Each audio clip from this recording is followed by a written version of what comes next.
Without further ado, may I invite Her Excellency Maria Teresa P. Lazaro. 2 months have now passed since the United States and Israel launched preemptive military strikes against Iran. And of course, Iran coming up with their own strikes on the other GCC countries.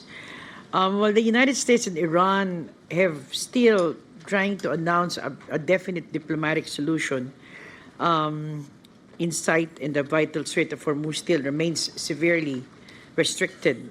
A cloud of uncertainty remains over the Middle East, over the prospects for full de-escalation and sustained diplomatic engagement by all parties concerned. Recalling our ASEAN foreign ministers' statement on the developments in the Middle East, which we issued on 13 April, we urge all parties in the Middle East to continue negotiations that will lead to the permanent end of the conflict and lasting peace and stability in the region. The impacts of this prolonged conflict have now blurred the lines between the political and the economic to gradually affecting the lives of millions of people across ASEAN. Thank you, and we now come to an end to our open session. The Philippines has declared a state of national energy emergency, which has prompted us to recalibrate our ASEAN chairship with austerity measures in place amidst uncertain fuel supply and rising inflation. On the 48th ASEAN Summit, which takes place tomorrow, we will focus on the most urgent priorities of addressing energy security, food security, and safety of ASEAN nationals. With this in mind, we will look to issue at the summit an ASEAN leader statement on the response to the Middle East, which expresses not just a unified position, but also the foundation for our response to future crises and uncertainties.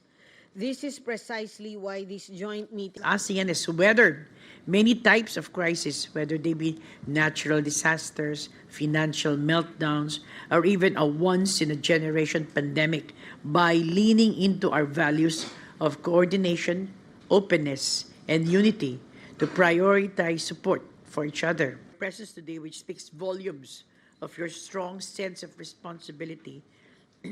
Developments in the Middle East have shown how quickly external shocks can reshape our region.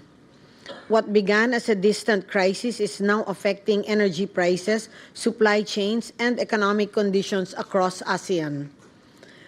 These are not isolated effects. These are a reminder that our economies and our vulnerabilities are closely linked.